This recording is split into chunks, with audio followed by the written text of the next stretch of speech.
Hey, I'm Alex Radcliffe from Board Game Co., and the best games come in small packages, or good things come in small packages, or great games don't have to be large and oversized and expensive, or any of those various titles, whatever it is you want for this video. The basic idea of this video is today I'm doing my top 10 small box games that are rated a 5 out of 5-ish, maybe, something along those lines. I don't have a good title in case that wasn't clear. The basic idea here is that I am frequently struck by how good small box games can be. That's the core idea over here. Small box games can be absolutely incredible. They give you great experiences that are often easy to teach, easy to learn, easy to play, are very affordable, travel well. There's just so much going for a good small box game.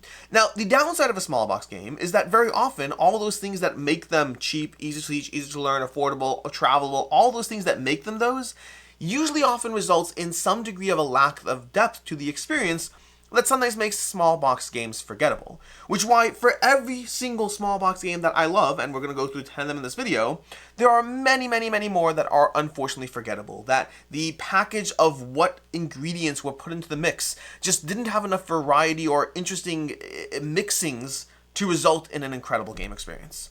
But these are not those. These are the ones that are really standout experiences. And so for today, my list video today over here is going to be my 10 small box experiences that I rate a 5 out of 5, title of the video to be determined. Now, because these are all 5 out of 5s, I'm going to say that I'm not doing this in order of which one I like most to least. I still could do that, honestly. Even within 5s, there's still different levels of rankings. Rather, I'm going to go from the biggest boxes down to the smallest boxes in order of that. That's the order of this video list today. I'll also say that there are a few of these, I think 2 of these specifically, that if you watch the review video for those games, they're not 5 out of 5s, they're 4.5s out of 5s, and that's because over time my experience and my opinion of those games has grown, and they currently are now 5 out of 5s. And so with that, let's go ahead and start off with number 10. Number 10 is easily the largest box on the table by a mile, and this is going to be Paris, Lumiere. To the point that I debated including this in the video, and honestly, if I had another 5 out of 5 small box game, this probably would have missed the cut, because it is borderline as far as the small box size. It is small, and granted, the base game is just this over here, although I do think that the expansion does bump it up. I think the base game on its own, maybe it'll be a 4.5. The additional variety the expansion adds bumps it up easily, so this package deal over here is easily a 5 out of 5 for me. 5's Games, my favorite game, 5's Games, and they have a lot of great games, but Paris is basically a game of polyomino building. You see, in the game, you're going to be building out a polyomino area. Let me zoom in and drop over here. You're going to be building out a polyomino area in the game where you're going to go through 2 phases. The first phase is going to have you fighting over control of which pieces you have and over what the board will look like. The second phase is going to have you fighting when you place your pieces and which abilities you're using. The abilities are going to be the thing that mixes up the game experience. But it mixes up the game experience so much because you have to think through the abilities in play, the pieces you want, what you can do, what your opponents are going to do, how they're going to react, what the turn order is going to be like. There's a lot to think about and consider, and it's both delightfully satisfying in your turns. It is incredibly mean to your opponents at times, but don't worry, they'll be mean back to you. It is a tight, tense polyomino experience that, for me, only got better and better and better as I played through it. My first game of Paris was not a 5 out of 5. My first game might have been arguably a 3.5 out of 5, but as I started to see more and more of it, by the time I got to game 3, I was like, this is a game experience that I love. This is a game experience that I'm always down to play. This is a game experience that offers so much depth and with so little rules overhead. My only real critique is I think the player aids are terrible, and I think Devere needs to get good player aids, but the good news is you can kind of write your own player aids, which honestly I really should get around to doing. I'm just scared of my own handwriting and how not great it is, which is why I haven't done so yet. Because they give you cards. You could literally write the rules on the cards for, it would make sense. It wouldn't even feel out of place. You just need good handwriting. Anyways, Paris, Lumiere is easily arguably one of my favorites here. Oh, they're all one of my favorites. They're all 5 out of 5s. What am I talking about? Anyways, Paris Lumiere is number 10. Coming at number 9, we have, depending on how you count it, it might be a similar box size. It looks smaller, but it's Hanamikoji. And the good news is, part of the reason this is lower for sure is because once you get this box sleeve off, which is not the quickest, there we go. Once you get the box sleeve off, you're actually playing with an even smaller box. See, this is all you need to play Hanamikoji. This box over here, which already is much smaller. When you have the full package, it's still a little smaller than Paris, a little heavier, but a little smaller. Once you go to the full travel size over here, because you can travel with either one of these as their own individual game. But Hanamikoji is an incredible experience. Not the first game I found on this list. I think the first one we're going to get to at some point, but one of the better, I can't say one of the better ones. These are all one of the better ones. I guess there are actually some better ones. Like, these would both be in the top half if we were grading by which ones I like the most. But Hanamikoji Geisha's Road is a 2-player experience, which, I mean, we're going to have a decent amount of 2-player experiences here. No, not crazy amount. Maybe 4 of them are 2-player experiences. Hanamikoji Geisha's Road is a 2-player experience in which players are basically engaging in an I cut, you choose mechanism where they're trying to basically line up the geishas on their side. You're fighting 7 different lane battles. I think it's 7. There's 3, 2, 1, and 1. That's 7, right? That's 7. There's 7 different lane battles you're fighting, and you're trying to win the majority of those lane battles, or some number crunching as well, which we won't get into. But the main mechanism is you have a hand of cards, and you're constantly taking actions that mostly involve a degree of I cut, you choose. So I go ahead and create pairings, you make a selection from those pairings, and I'm left with the consequences of whatever I offered up to you. The good news is you have to do the same to me in return, so I'll have that chance to get back and do the exact same thing in reverse. And so the game comes down to trying to figure out what hidden information you have, what you can try to take advantage of, how can you force your opponent into only bad choices or as little good choices as possible while you try to win control of these geishas. The game itself is already amazing. Geisha's Road gives you a new way to play the game, which I think is slightly more convoluted, but I think also gives you a different varied experience. And then the game also gives you different action tokens. You see, action tokens are the main currency of the game, not currency, but the main thing you do. You can take certain actions each round, and the game gives you like 7. If you get the modules, there's like 7 different module packs that mix up the actions to give you an even more varied experience, which again I think is totally worth it. It just gives you more things to think about as you play, more ways to try to get in the mind of your opponent in this incredibly delightful, incredibly tense, again partially mean 2-player experience. Coming in at number 9, we move down to actually full-on small box sizes. This one I have no problem putting in here, because this one, again, you can take out the box on its own, it's great. But again, these two are already a little larger. But coming in at number 8, we have Faraway. Now, Faraway is one of those games that I did give a 4.5 in my review, but it's one of those games I realized it definitely hits my 5 out of 5 criteria. This is a game I never turn down. I am always in the mood of playing Faraway. I'm always happy to play it. It's just such a good, engaging experience, and the depth continues to come through the more you play. The more you try to consider all the things you can do in this game of trying to create 8 different pathways and see how well you can score in the game. You see, basically, what you're doing in Faraway is you have 8 cards. You're trying to gather 8 cards, one around, and place them into a sequence of cards, and that's going to create a journey. And then when you're done with those 8 cards, you're going to score them in reverse order, but you're going to flip all the cards face down and flip them up in reverse order one at a time, and each card only gauges the things that happened after. So card number 8 is looking at card number 8, and some of the other cards which we're not going to focus on. There's some cards that go outside this order that you can get as bonuses.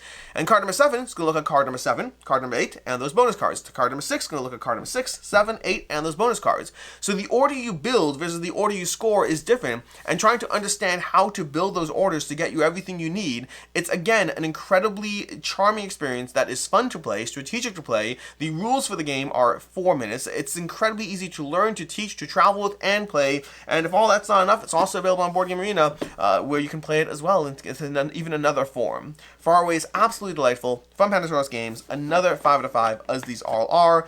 One of the most recent, the most recent game to be added to this list of small box experiences that are just so worth it. Coming in at number 4. I don't know why I said that. I probably could have said 5, and that made my brain think coming in at number 4. Coming in at number 7, because 10, 9, 8, 7 over here, we have the Crew Mission Deep Sea. And the Crew quest for Crew, the Planet 9 one. What's the other one? The other crew is also in this box. It's literally in this box over here. We have the Crew Mission Deep Sea from Cosmos, which is a cooperative trick-taking game for 3 to 5 players in which you're trying to work together to win certain criteria. So basically, you're going to divvy up the cards as you would in any trick-taking game, and then you're going to have certain goals in play. So maybe somebody needs to win with this yellow 7, and somebody needs to collect 3 8s. And so depending, meaning they need to win 3 8s across the course of the game. So you're going to have different goals, and players are going to take those goals, and then you as the team have to work together to try to make sure that everyone at the table, that Jane and Susan and Adam can all go ahead and get their goals done, because you are trying to figure that out. You're like, well, if you have to win 3 8s, how are you going to win 3 8s? Do you have 3 9s? You can't say if you have 3 9s. You can't say that. You can't tell the team. But hopefully if you took the card, maybe you have some higher cards. We'll figure it out. Maybe you have a few of the rocket ships or submarines, depending on which version you're playing. And then maybe the players can work together to make sure you're playing off-suit to go ahead and win those cards from other players. But you have to work together with limited information to try to communicate how you're going to attempt to achieve all those those goals for all those players, and it can be incredibly challenging. And there's ways to escalate the difficulty, make it more and more and more challenging. It's a delightful experience. It's actually very similar to, there's an upcoming Lord of the Rings trick-taking game that I believe Boss Dog Games just announced that very much feels the same, but feels more thematic to the universe of Lord of the Rings. But that's a separate story for a different day. But that would also be a very crew-like experience. Anyways, The Crew Mission Deep Sea, an excellent title. Highly recommend checking this out. Coming number 6, we have Things and Rings, the second most recent addition to this list. Things and Rings is a great game from Allplay, from Peter Hayward. It's going to be the only party game on this list.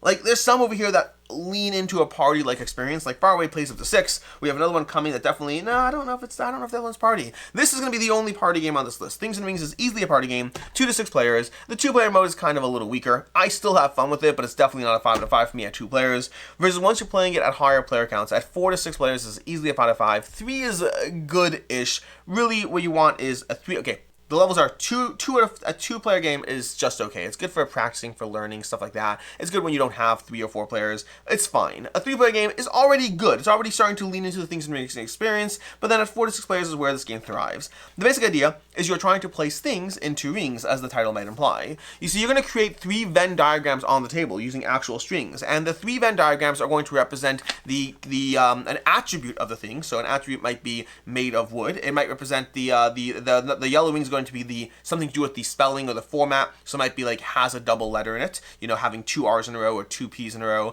And then the red's going to be the context, which is how it's manifested in society. So it might be, I don't know, things that are easy to lose.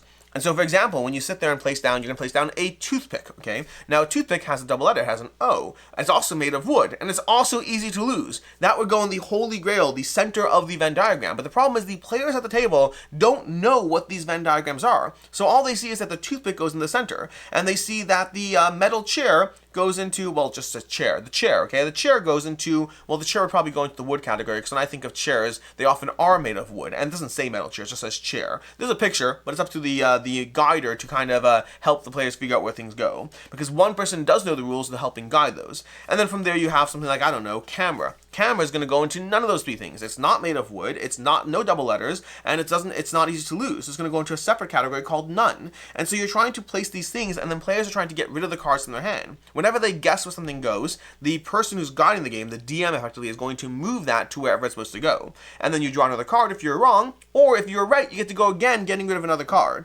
The goal is not necessarily to figure out the exact clues in play, but to be able to find enough commonalities that you can get rid of your cards. Sometimes you can get rid of a card not knowing what the clue area is, but you found enough commonality. You noticed that there were a lot of small things in the, context or a society one. You didn't necessarily know it was easy to lose. Maybe you thought it was cheap or something like that. Toothpicks are cheap. They're also easy to lose. So there's often overlaps in different categories, but you don't necessarily have to figure it out. You just have to find enough of an overlap that you are able to get rid of your cards. It is so much fun to play. I love this game. Amazing experience from Allplay. Probably one of my favorites, if not my favorite Allplay game. I don't know if Allplay has any 5 out of 5s for me. They have a lot of great games, but you're usually in the 3.5 to 4.5 range. This might be my only 5 out of 5 from Allplay. An incredible experience. Moving on to number 5, I guess. Speaking of 5s, we're down to 5 over here.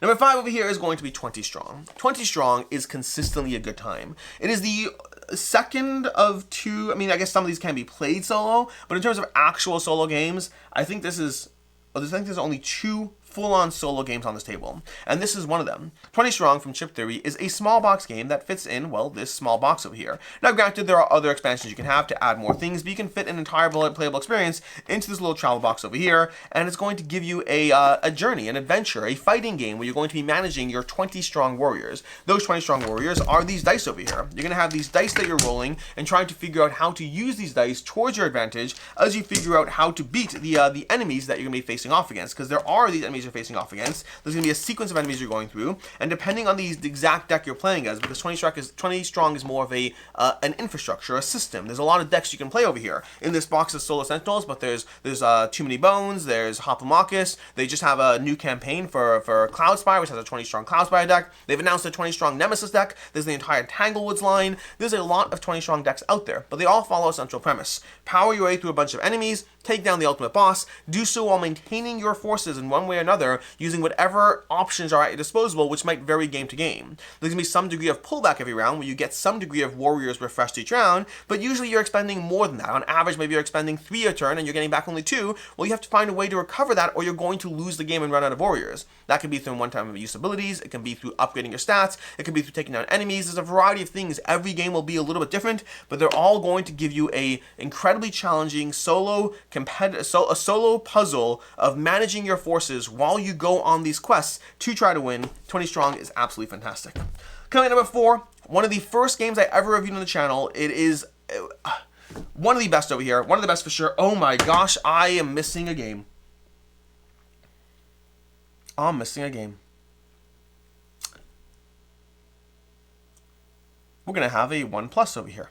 We're going to have a 1+ while I run to go get my missing game. But we're going to go through the rest of this list and do that missing game last. Coming at number 4, we have Critters at War over here. Air, Land, and Sea, Critters at War.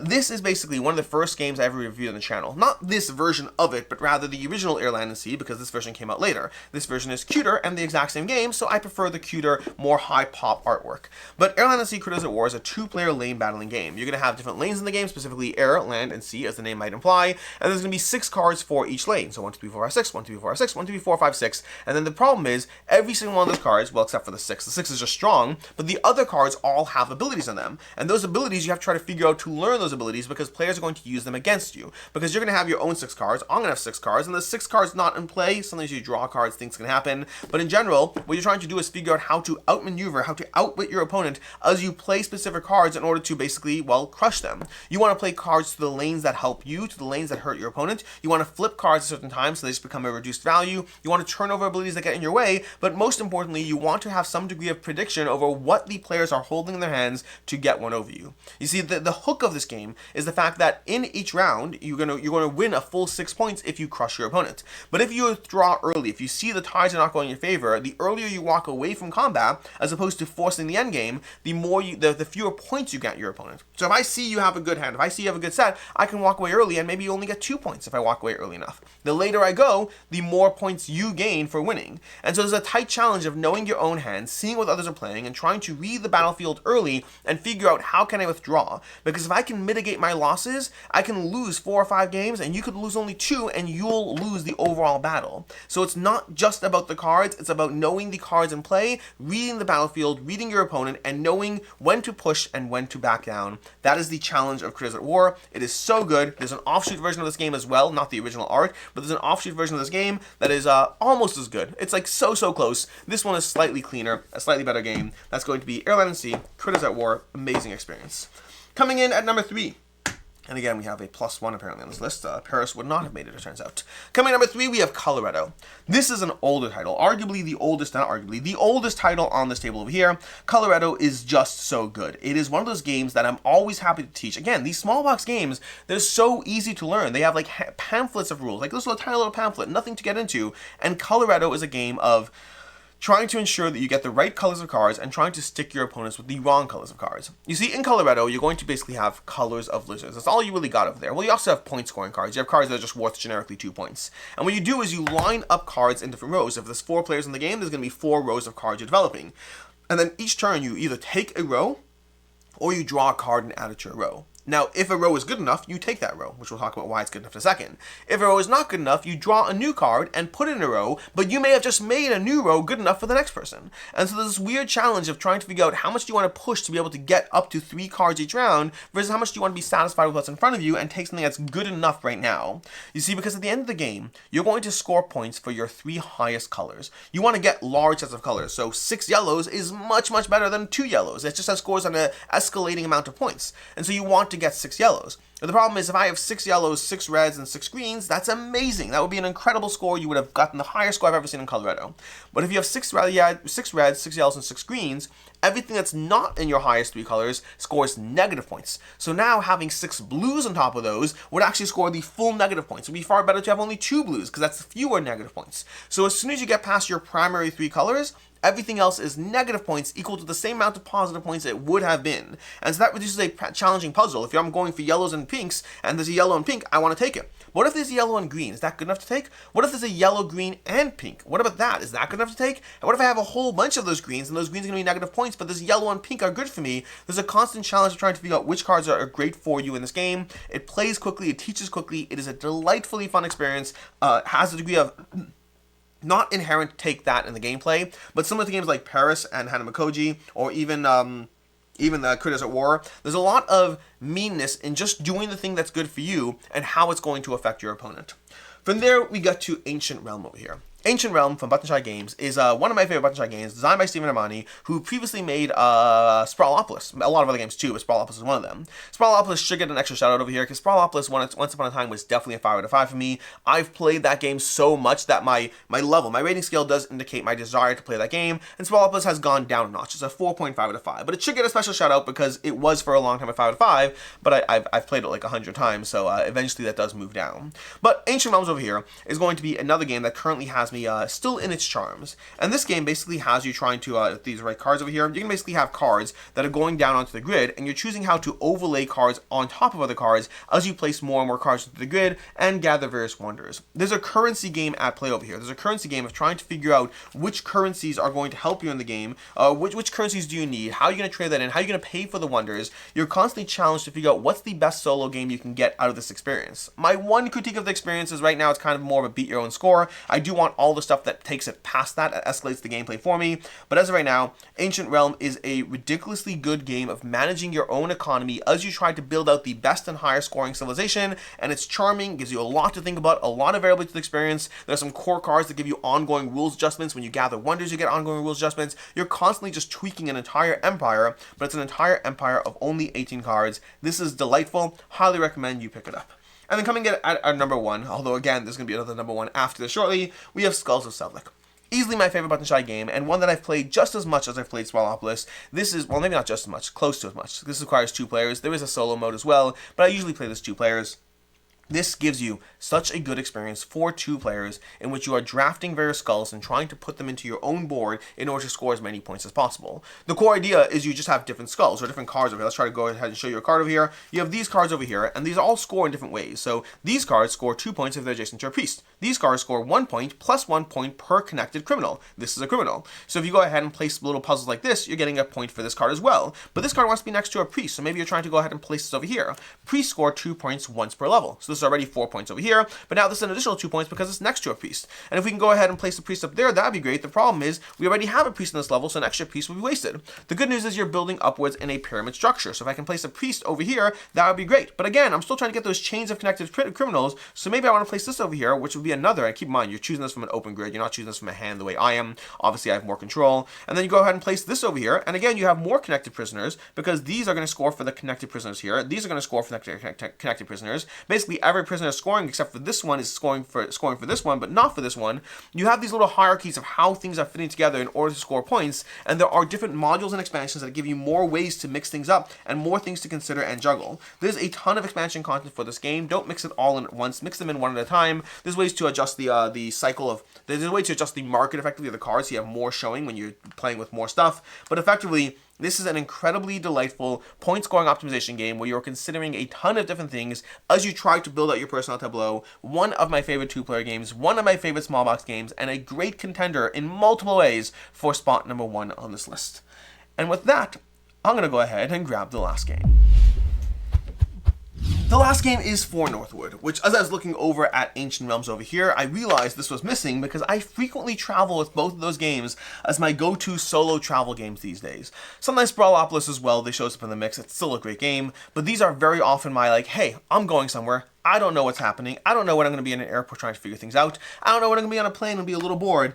Let's go ahead and make sure I have some solo games for me. And For Northwood is one of the best games on this table, one of the most satisfying experiences. This is a solo trick-taking experience, which doesn't sound like it should work, but it does work. It works incredibly well because you're going through a set of challenges. You see, in the game, you're going through a force, effectively. You have the 8 different rows. I think it's 8. Maybe it's 7. I think it's 8. I have to double check, but because the numbers are different. I think it's 8. Either way. But you have different realms you're trying to fight over. Each realm has a ruler. You start off with your own sequence of specific rulers you're playing with, which come from a wide, you can just basically mix up the rulers and just take 4 random rulers that are going to be played. There's like 24 rulers in this game, so it's a lot of flexibility, and then those rulers each have an ability. You're going to use those abilities to try to overcome each of the 4, trying to make sure you win the exact amount of tricks you need to win by utilizing the abilities at the table. There is so much to consider as you go through this, and there's so many ways to mitigate against what seems like complete and total luck, and there is luck in the game, but through the right use of combination of abilities, you can minimize that luck to like, oh, I'll lose on a 1 in a 52 chance. That is the kind of thing that'll happen, and yes, sometimes you will still lose on the 1 in a 52 chance. And there's also a campaign to go through, a little campaign that mixes up the rules in incredibly satisfying ways. I really hope For Northwood gets an expansion one day, because this is a great game. I've played through a lot of it. I want more campaigns with more rules adjustments. I want more rulers. I want something more in this game, and I don't need more. There's so much in this box. I just want more. I always want more. I'm a glutton for games that I love, and I do love For Northwood. It's from Side Room Games. It's an incredible experience. I highly recommend checking out For Northwood, a solo trick-taking game, a concept that sounds like it shouldn't work, but a concept that absolutely does. And that is basically our list of 11 games, because apparently we're back to this over here. If you're like an old school Board Game Co. watcher, if you've been watching since the early days, there was always used to be a thing where my top 10 lists didn't have top 10 things. They always managed to have 11 or 12 things, or sometimes 13 things. Apparently we still have that happening once in a while, as I forget a game and make sure that it gets included in a list, because it absolutely should be included in this list. Anyways, the next time you are looking for a small box excellent game, the next time you're looking for a game that gives you one of the best experiences you can possibly imagine, but one that does not compromise on anything else. It gives you a small box experience, but without compromising on how good a game can be. And it gives it to you at an affordable price in a travelable mode for most of these, and it's just an incredible all-around game. Here are 11 games you should definitely be checking out. Until next time, I'm Alex Radcliffe from Board Game Co. Let me know in the comments down below which small box game I've missed, which game blows your mind about how good it is, and I forgot to, or just don't know about it, or possibly disagree with you, and did not include it here. In any case, until next time, I'm Alex Radcliffe from Board Game Co. And as always, I hope you have a good one.